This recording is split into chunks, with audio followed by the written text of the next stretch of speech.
When the internet began, bulletin board services, or BBS, became the first online communities of the so-called information superhighway. Using their phone lines, people logged in from all over America to talk about sports, games, movies, and on one BBS in particular, share their ghost stories. Over time, those communities all went dark, except for one lone server that continues to operate somewhere in an unknown part of Pennsylvania's Rust Belt. A relic of the 1990s, veiled in mystery, it is a digital archive of humanity's strangest encounters with the unknown, as told by the people who experienced them. My name is Brandon Schexnayder, and you are listening to Fear Daily. Subject, visitor. User, WD40Dad. Posted, January 2nd, 1998. The first knock came just after we'd finished laying out the stockings. One slow pound that rattled the glass in the front door. I remember the way the kids froze on the carpet, hands still sticky from candy canes, my wife looking up from the wrapping paper like she was listening for something else behind the sound. Christmas Eve had been normal, quiet, warm, the smell of cider still drifting through the house, but that knock didn't sound like the kind people make when they're lost or need help. It sounded like whoever was out there already knew we were inside. I wasn't expecting anyone. Weather was bad, snow thick enough to swallow the steps. Nobody was out driving tonight. I told the kids to stay put and walked to the door. Another knock came, faster this time, urgent in a way that raised every hair on my arms. When I reached the entryway, I could see a shadow through the frosted glass. A man, hunched, maybe shaking. I opened the door an inch, just enough to see his face, and he pushed forward like he wanted to spill inside. I blocked the opening with my foot. He looked wrong. Not injured. Wrong. Eyes too wide, whites showing all around, lips cracked from the cold. Snow stuck to his eyebrows and melted down his cheeks like tears. He said my name. Not sir, not please, not I need help. He said my full name like someone who knew it by heart. I didn't answer. I just stared at him, trying to place him, trying to figure out whether I'd seen him at the hardware store or in line at the post office. But he wasn't familiar, not even close. Please, he whispered, breath fogging into the entryway. You have to listen. You can't let them in. I pushed the door about another inch. Who? He shook his head violently. Not me, he said. Them, the ones out there. He pointed back toward the yard, toward our maple tree half buried in the snow. They look like you. They look like your family. They're not. My wife was behind me now. I could feel her hand on my back, light and trembling. She whispered not to open the door any further, and I agreed, though I couldn't explain why. The man was terrified, genuinely broken by something, but there was a wildness in his eyes, like he was hanging on to sanity by his fingertips. I told him he needed help. That maybe he should get inside somewhere warm, maybe the neighbors. He interrupted me with a noise I can only describe as despair. They're coming, he said, voice thin as paper. I saw them. I saw your faces in the snow. They're wearing the wrong expression. I was about to close the door entirely when he grabbed the edge of it and stared past me into the living room, like he was counting heads. You have 2 children, he said. A girl and a boy. You put them to bed just now. My chest tightened. My wife squeezed my arm so hard I felt her nails. I asked him how he knew that, but he didn't answer. He just backed away from the door, steps uneven, eyes still on me, as if he didn't trust me not to disappear if he blinked. You don't understand, he whispered. They're wearing your faces. They're close. Don't let them. His words cut off when he turned toward the yard. Toward something I could not yet see. He ran, just bolted into the street, slipping on the ice, scrambling to get away. He didn't look back. Within seconds, his shape vanished into the curtain of falling snow. I shut the door, locked it, and checked it twice. The house felt too quiet after that. Like all the warmth that leaked out through that narrow crack of open air. We put the kids to bed again, told them everything was fine, that sometimes people get confused in the snow. They believed us because they wanted to. I tried to believe myself because I had to. But the night wasn't done. Later, after the kids were asleep, after the living room lights were off, after my wife had finally convinced herself the man had been hallucinating, we heard footsteps on the porch. Slow, careful steps. Then 3 gentle knocks. Not frantic, not panicked. Gentle, polite. I didn't move at first, and neither did she. The knocks came again, followed by a voice that slid under the door like cold water. "Dad, it's freezing out here." My wife covered her mouth, her whole body locked up. It was our son's voice, perfectly imitated. I stood, every muscle in my legs shaking, and walked as quietly as I could to the door. I didn't open it. I didn't whisper back. I just listened. "Please let us in," the voice said softly. "We want to come home." Not I, not me. We. A second voice joined in. Our daughters, or something that had memorized the pitch of her laugh, something that had listened close enough to replicate it. My mind flailed. The kids were asleep upstairs. I had tucked them in myself.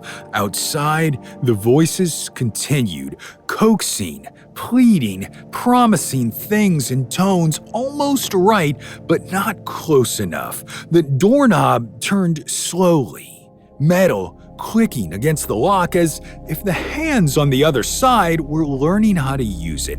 And then silence. Not footsteps, not retreat. Absence. We didn't sleep. We didn't speak. We waited for morning like it was the only thing that could save us. At dawn, when the snow finally stopped, I stepped outside to check for footprints. There were 2 sets, small, bare, leading from the edge of the woods to our front porch and then back into the trees. I never saw the stranger again, never heard those voices at the door again, but Christmas Eve has not been peaceful since. Every year, when the snow piles high and night goes quiet, I swear I see shapes out between the trees. 2 small figures, standing perfectly still, waiting for the courage to knock again. And every year, every single year, I pray the lock holds.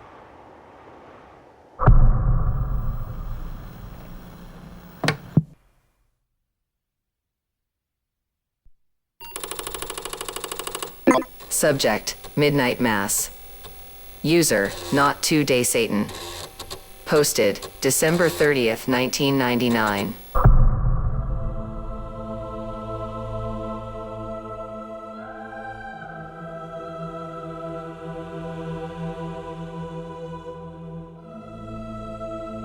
Midnight Mass was standing room only that year, and I remember thinking the church had never looked more beautiful in my life, right before it turned into something out of the book of Revelation.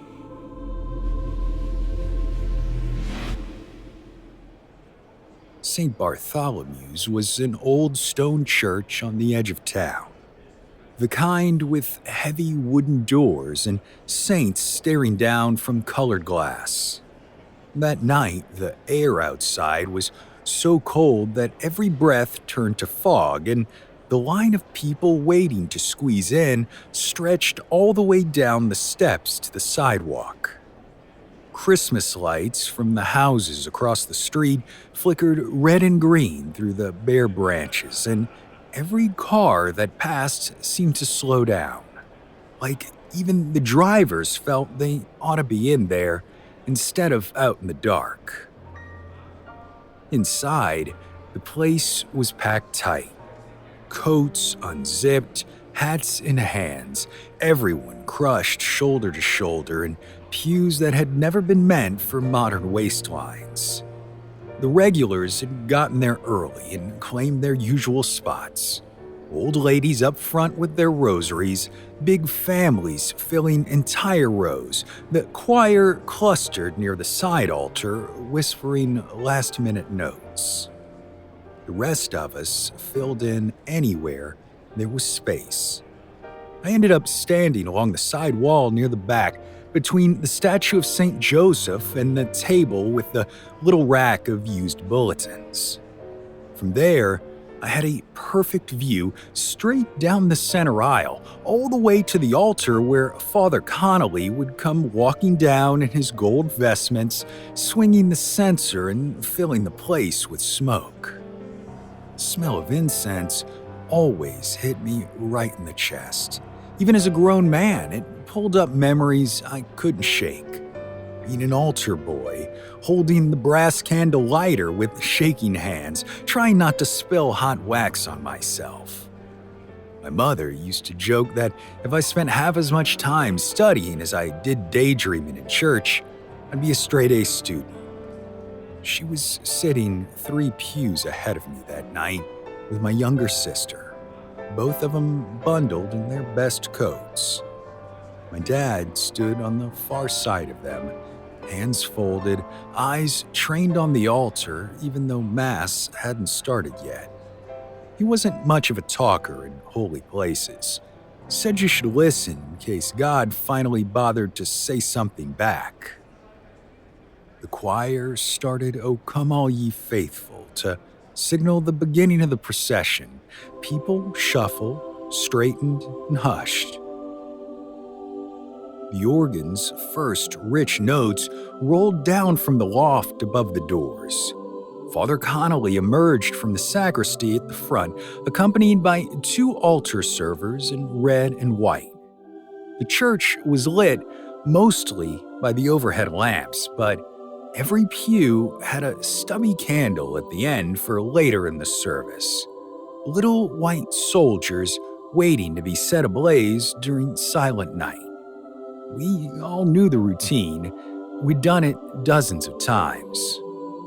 What we hadn't done, what none of us were prepared for, was the way the floor trembled under our feet as the procession turned up the center aisle. At first, I thought it was just the weight of so many people shifting in place. Wood creaks, after all. Old buildings settle, but this wasn't that. This was deeper. A low, rolling shudder came up through the soles of my shoes and into my legs, so faint that if I'd been sitting, I might not have noticed. The candles shivered in their glass holders. A woman on the far side of the nave grabbed the arm of the man next to her and frowned, like she'd felt it too. The singing wobbled for half a measure and then steadied. The tremor stopped as quickly as it had begun. Father Connolly reached the altar, bowed, and the altar servers peeled off to either side like always. He turned to face us and made the sign of the cross. In the name of the Father, and of the Son, and of the Holy Spirit. 100 voices murmured, Amen, in response. People relaxed. A few exchanged small shrugs. Life is full of little weirdness. You don't assume the worst on Christmas. The readings went as they always did. Isaiah predicting a child born for us. A psalm about joy. The second reading about grace appearing in the world. I shifted my weight from one foot to the other, listening with half an ear and thinking mostly about the drive over, how the roads had been slick with thin ice, and how my sister had complained about being dragged out so late. The church was too warm now, coats unbuttoned, cheeks flushed. Children shifted restlessly. A baby cried somewhere and was bounced and shushed. When the deacon walked up to read the gospel, the floor shook again. This time, it wasn't subtle. A rumbling ran right under the center aisle, so strong that the processional cross hanging above the congregation swung a little on its chain. A couple of people gasped. I heard someone whisper, "Earthquake?" which didn't make sense. We didn't get earthquakes here. Not like that. Not big enough to make old stone tremble.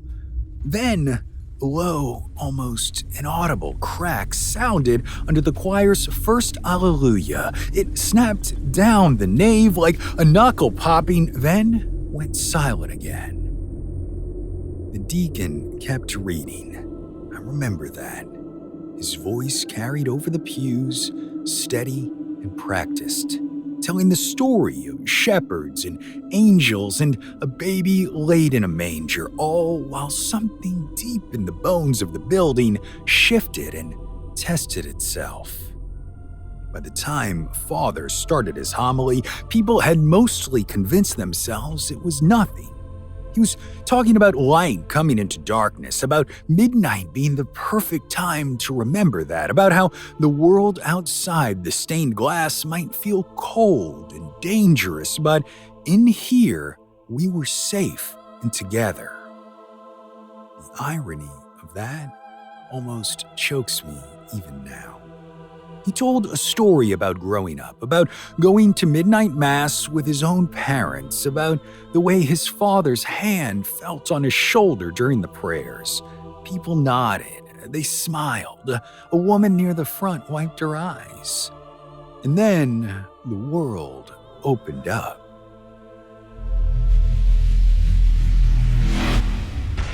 I don't know what triggered it. There was no last dramatic tremor, no thunderclap, no bolts of lightning through the roof. One moment Father Connolly was speaking, his hands spread wide, and the next there was a sound like the loudest sheet of ice cracking you've ever heard in your life. The center aisle split open from the front steps of the sanctuary all the way back to the third pew from the doors. It didn't crumble. It sheared. The wooden floor split down the middle with a shriek of nails and a spray of splinters. People closest to it were thrown sideways, arms windmilling. A mom grabbed her child a half second before he would have tumbled forward. A man in a dark suit wasn't quick enough. 1 second he was standing, the next he was gone, dropping out of sight with a shout that cut off as he vanished. There was fire down there. Not metaphorical, not symbolic. Fire. The split in the floor went down further than it should have, far beyond any crawl space or foundation. It was like someone had taken a knife and slit the skin of the earth itself, exposing a wound full of flame. Orange and red light burst up from the chasm, washing the church ceiling in flickering color. The smell of incense vanished under a blast of heat, and the stink of something foul like sulfur and burned hair. People screamed. The sound was instant and overlapping, raw an animal. Bodies lunged sideways, away from the chasm, pressing into each other. Some tried to climb over pews. The choir scattered. Hymnals flew. The organist hit a cluster of wrong notes before bolting from the loft, the chords grinding into awful dissonance that somehow made everything worse. I grabbed the nearest solid thing, the edge of the wall, and watched, frozen, as more people fell. The edges of the cracks splintered, crumbled, boards breaking off and dropping with whoever was unlucky enough to be standing on them. A teenage boy in a sweater vest clutched the back of a pew as it tilted. The wood gave way and he slid down the aisle, his fingers clawing for purchase on the polished floor. His eyes met mine for a fraction of a second before he went over the edge, swallowed by the seething orange below. From the pit came laughter. It didn't sound like any single voice. It was layered, echoing, rising and falling in waves that matched the licking of the flames. It had the shape of laughter, but not the warmth. Not drunken laughter, not joyous laughter, but something else. Mocking, hungry. It made the hair on my arms stand up, even though the heat was intense enough to sting. Father Connolly stumbled backward onto the sanctuary steps. His white face turned the color of raw meat in the firelight. He clutched his stole in one hand like it was a rope that might pull him to safety. "Everyone stay calm," he shouted, his voice cracking. "Move away from the center, back to the walls." Nobody listened. Panic had taken over. Families clung to each other. A woman shoved past me, nearly knocking me over, crying out something about her husband's name. An old man fell in the scramble and disappeared under a tangle of legs. Somewhere, a baby shrieked. The statue of Mary near the front glowed with reflected fire, her painted eyes looking down on chaos. The heat grew worse, like we were all standing too close to an open oven door. I could feel it on my face, drying the sweat instantly. The flames down in the chasm weren't steady. They surged and withdrew like a breathing thing. Shadows danced on the vaulted ceiling in wild, warped shapes. For a second, in those shadows, I saw things that weren't human at all. Elongated limbs, curling horns, faces that weren't faces, just grins full of teeth. Someone tried to jump the gap. He was young, maybe in his 20s. I saw him take 2 steps back, run forward, and launch himself over the chasm toward a patch of unbroken floor near the middle pews. For a heartbeat, he hung in the air, arms outstretched. Then, a piece of the far edge broke off under the force of his landing, and he scrabbled at nothing, falling backward into the fire. The scream Dopplered down, swallowed by laughter and roar. Church bells in the tower above began to ring all on their own, clanging wildly, not the measured peal of midnight, but a frantic, uneven toll that sounded less like a call to worship and more like a warning. The whole building shook.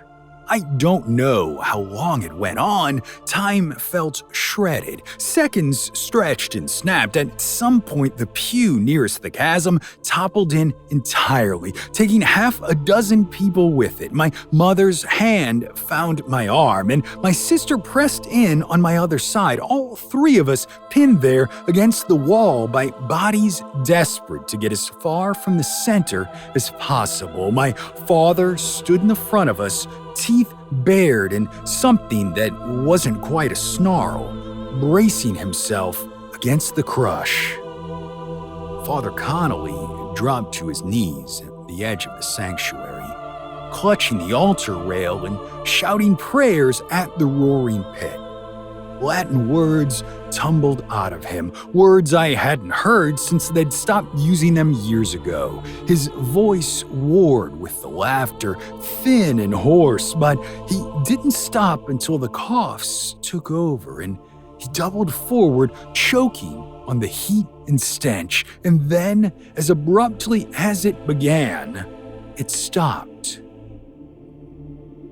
The laughter cut off, leaving a ringing absence in its place. The fire drew down as if someone had sucked all the air away.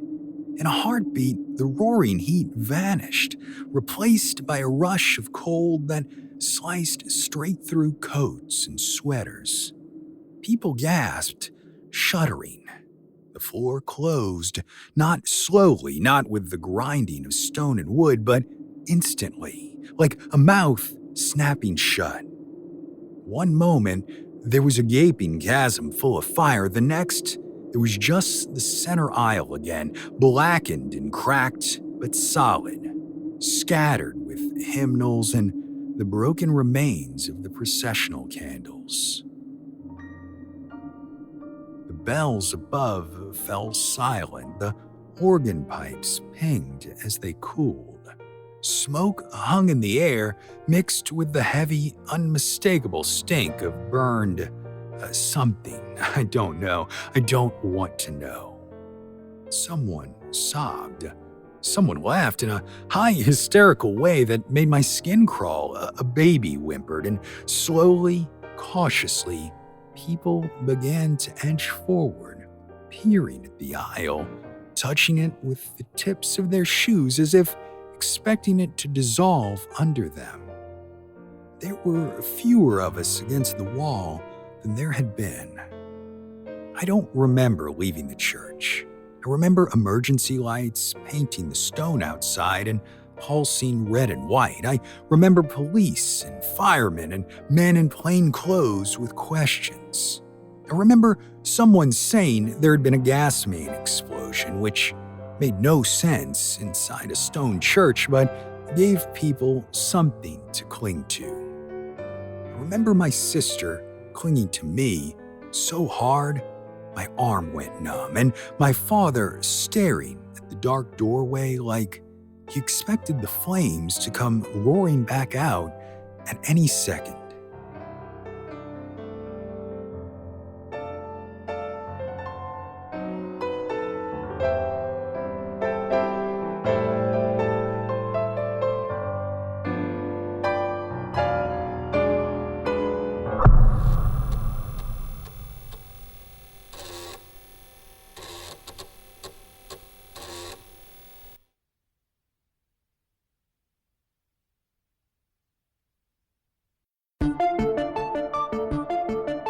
Fear Daily is an independent podcast hosted by Brandon Schexnayder and written by Brennan Storr, with Joanna Smith serving as the consulting editor, audio production by Rachel Boyd, and sound design by Southern Gothic Media. This podcast is a work of fiction. Names, characters, places, and incidents are either products of the author's imagination or are used fictitiously. Any resemblance to actual persons, living or dead, or to real events or locations, is entirely coincidental. Ad-free versions of Fear Daily are available now on your favorite podcast apps. For more information, visit feardaily.com. But move fast, before the server goes offline.